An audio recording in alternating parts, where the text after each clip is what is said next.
Welcome to Language, students watching. Today we're going to take a moment to look back and review a few of the things that we've learned together. Stand, please. A declarative sentence makes a statement. It always starts with a capital letter and it ends with a period. An interrogative sentence asks a question. It always starts with a capital letter and it ends with a question mark. An exclamatory sentence shows surprise or strong feeling. It starts with a capital letter and it ends with an exclamation point. Eyes to the front, please. An imperative sentence makes us, an imperative sentence gives a command. It always starts with a capital letter and it ends with a period. You may have a seat.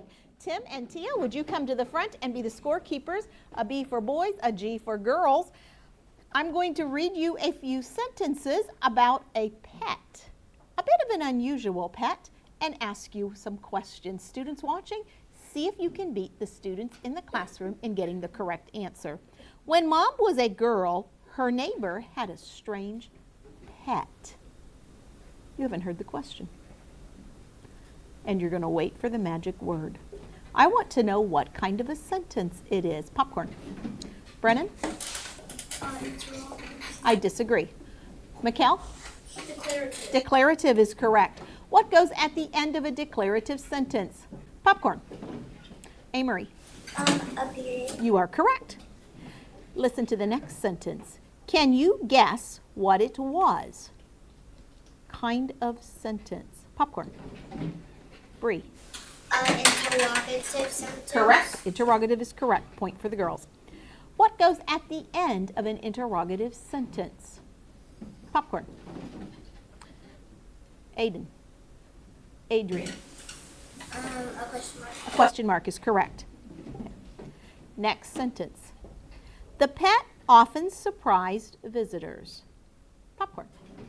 Mikkel. Declarative. Correct. Tell me what is significant about the way every sentence begins. Popcorn.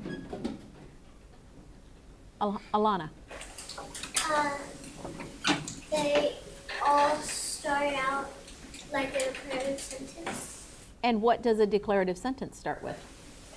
Capital letters. So every single sentence must begin with a, would you say it with me? Capital letter. You may have a seat. Point for that one. Have you figured it out? We're talking about the kind of pet. Have you figured it out? Popcorn. Grayson. Interrogative sentence. Would be interrogative. You're correct. Have a seat. This might help you figure it out. Think of a black and white animal. Popcorn. Kind of sentence. Ryan. Ivy. Declarative. Not declarative. Lucia. Imperative. Imperative is correct. What was the command in that sentence? Popcorn. Mikkel. Think. Think. You're right. That was the action word, the command. All right. It was a skunk. Popcorn. Isaiah, kind of sentence. Exclamatory. You're right. It would be an exclamatory sentence. Ashby, what goes at the end of an exclamatory sentence? Exclamation point. Exclamation point. Let's check and see how our score is coming along. How many points for the boys, Tim? 5. How many for the girls? 5. Oh, we've got a tie game. Lots of points. Would you go give your chalk to another scorekeeper who's going to come? While you're doing that, turn your attention over to the screen for a moment. We've learned that every sentence expresses a blank, blank. Every single sentence, no matter what kind it is, expresses a what, Bree? Complete thought. It has to be a complete thought. Point for the girls. Let's take a look at some sentences. In autumn, the leaves change colors. Who is this sentence about? I want you to think for a moment. In autumn, the leaves change colors. In this particular sentence, you could actually remove the words in autumn from the sentence, and you would still have a complete thought. That might help you to know who the sentence is about. Who is it about, Jake? You like? Yes, good thinking. It was about the leaves. Point for the boys. All right, so the subject part of the sentence would start at the beginning of the sentence in autumn, and it would come all the way over here to leaves. Okay, now What do the leaves do? We want to know in the predicate what they do. Popcorn. Ivy, the leaves? They change colors. They change colors. Would you come and underline it twice for me? Where could you divide this sentence between the subject part and the predicate part? Scarlett. Between leaves and trees. Correct. Come and do that for us as soon as she's finished.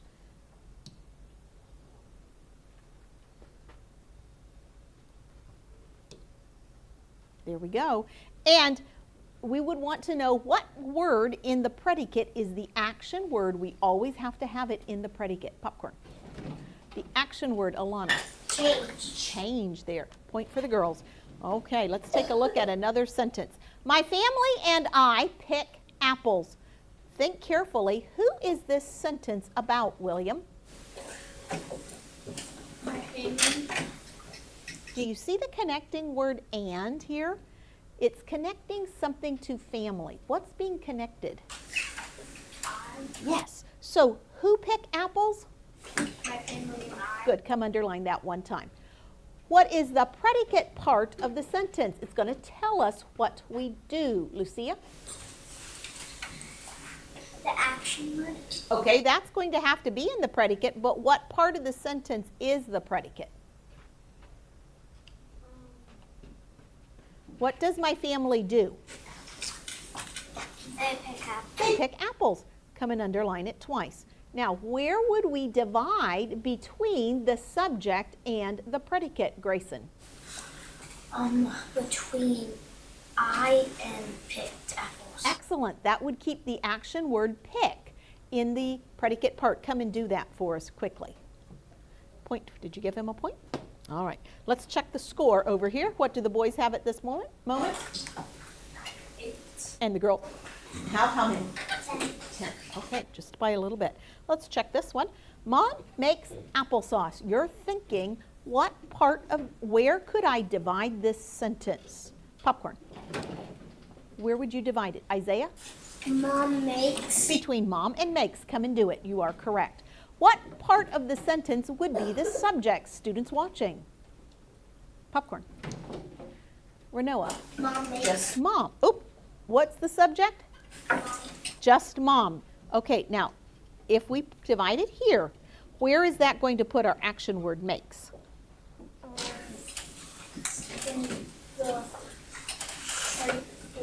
In the subject. Do we want the action word makes in the subject? No. Would you like to fix it? What do you think we should do to fix it? I think that would be a good idea. Okay, so divide between mom and makes. That's a better plan. Good. Renault is going to come real quickly and underline the subject. Come quickly. And what would you underline if you were underlining the predicate, Kendrick? Makes apples. Makes. Applesauce. Yes. Come and underline it 2 times for me. What kind of a sentence is this sentence? Mom makes applesauce. Pickles. Popcorn. Scarlett? But I ask you a question first. What kind of a sentence is it? Mom makes applesauce. A declarative. It is a declarative sentence. I see what happened. We went backwards. Okay, so you're going to underline it 2 times.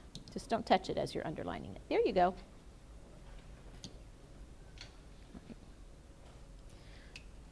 Okay, I think we have one more to look at together. My brothers and I enjoy warm cider. What part of the sentence would be the subject? Now think, I see a joining word here, so be careful. And always joins things together. Ashby, who enjoys warm cider? My brothers and I. Very quickly, come and underline it. What do my brothers and I do? Tim?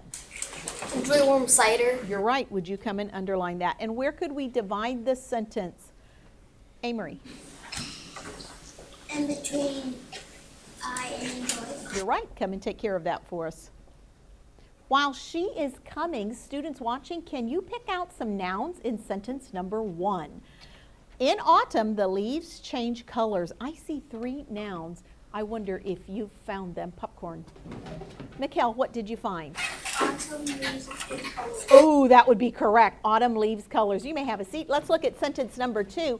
My family and I pick apples. Let me tell you what is not a noun in this sentence.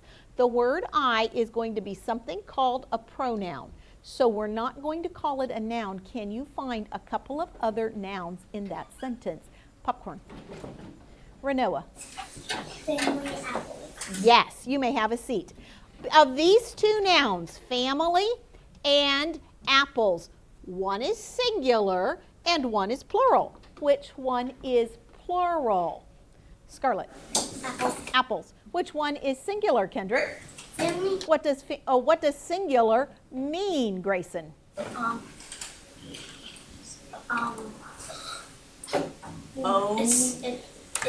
There's not more than one. Only one. Singular means only one. What about plural? What does that mean? Popcorn. Jake. More than one. You're right. Plural means more than one. All right, let's take a look at the score. What's the score now? Brennan, boys have? 15. Girls have? 16. Oh, it's gotten really close. All right, hey, we're looking up here. We've also learned a few things about commas. And before we look at those sentences, we have Scampy with us because he likes to scamper through the trees. And we have some comma rules. I'd like you to go put the chalk down for right now and just go back to your seats. Can you think of a time when we could remind Scampy that he needs to use a comma to add clarity to a sentence? What is one time that you think of, Kendrick? When yes or no is at the beginning. Oh, very good. Use comma after yes or no at the beginning of a sentence. Would you say it with me? Use a comma after yes or no at the beginning of a sentence. Hey, Kendrick, let's come up here and put that up here so Scampy can have that one. All right. How about another time that we would use a comma? Alana. Use a comma in direct address. Oh, and what does direct address mean? When you're talking to a person. You're right. Come on up here and get this one. So let's think about that. Scarlett, could you come and be my helper right here for just a moment? All right. So if Scarlett is the person we're talking to and I am the sentence. Did you eat lunch today, Scarlett? Am I talking to her or about her, Ivy? You're talking to her. To her. That means I'm going to need a comma. Rowan, would you come and show me where the comma should go? Come stand there. You're the comma today. So it would be, did you eat lunch today, comma, Scarlett? And what would go at the end of that sentence since it was an interrogative sentence, Tim?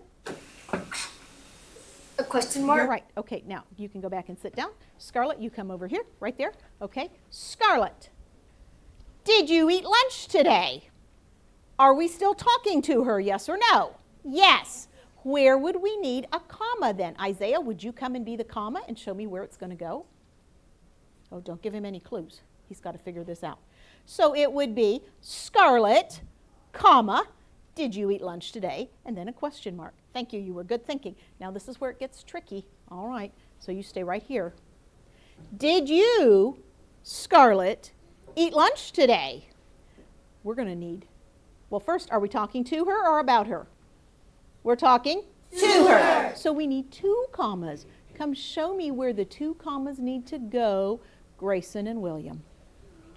Move fast. Okay, so it would be, did you, comma, Scarlett, comma, eat lunch today? We put a comma before or after the name of a person that we're speaking to in direct address. Thank you for being my helpers. You can have a seat. Students watching, I hope that you're getting more confident with your commas.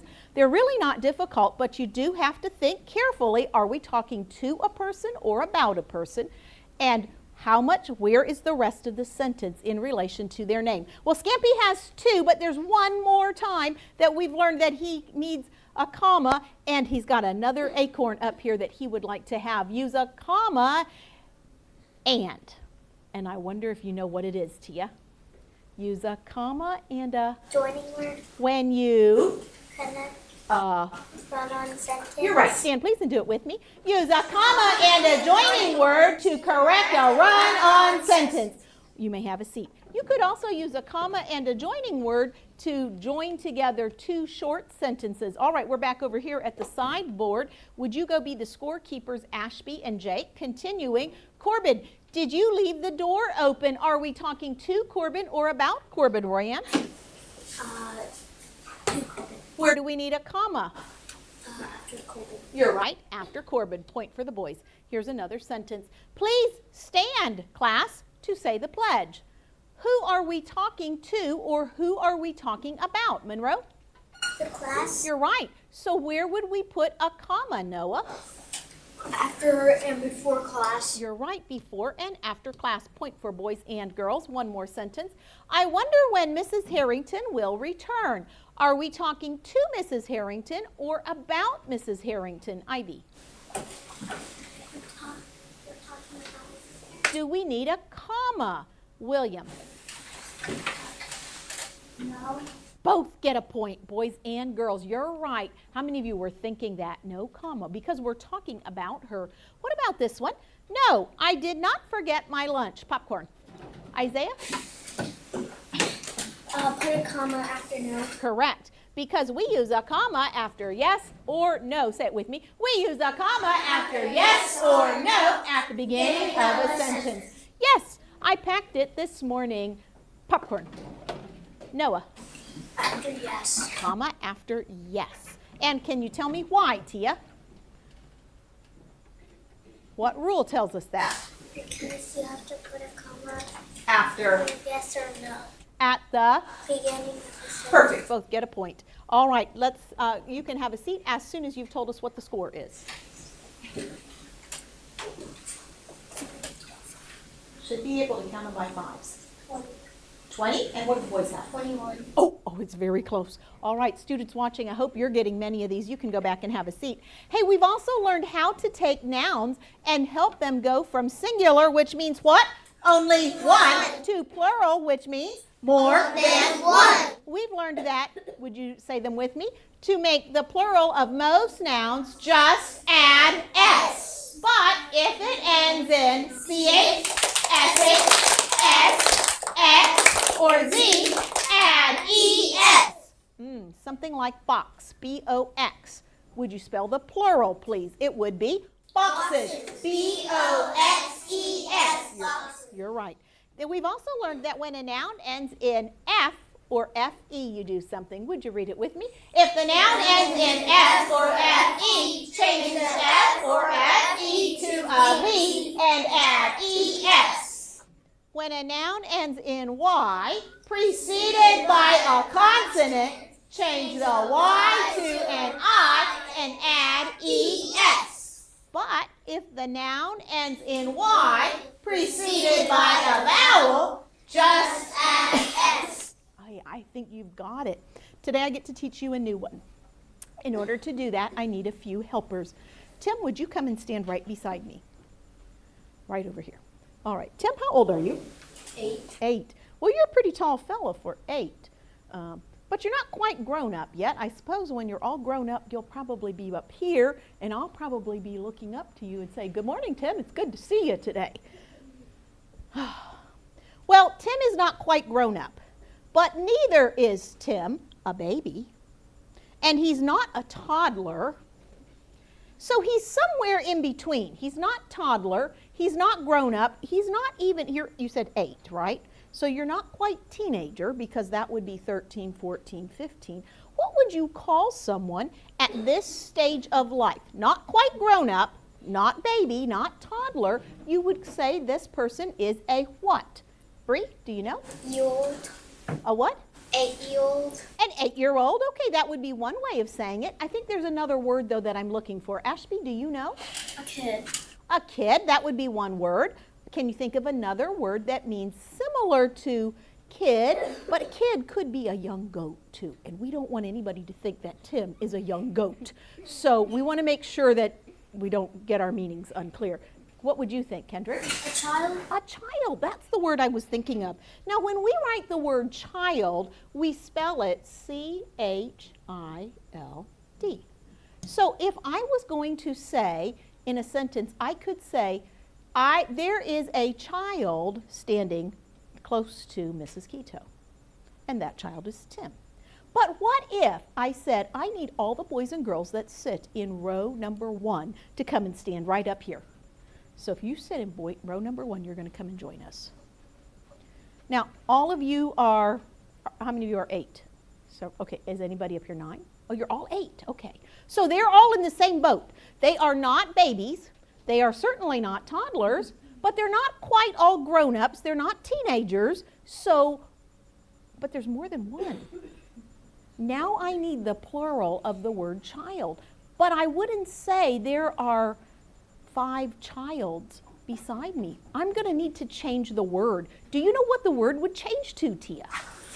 Children. It would change to children. Hey, thank you, folks. You were big helpers. That is exactly what I wanted us to see. The plural of the word child is not childs. We don't add S. We don't even add ES. We're not going to change anything to an I. We're not going to change anything to a V. We're going to change the whole word just a little bit. Child becomes children.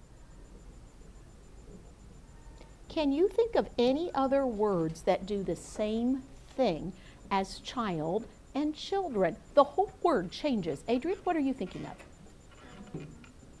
I'll give you a clue. I have, if I kick the ball, I will use my foot, okay? But when I run to first base, I'm not going to just hop on one foot. I'm going to use both what? I have more than one foot. I'm not going to say I'm going to use my foots. I'm going to use my, would you say it with me? Feet. So foot changes to feet.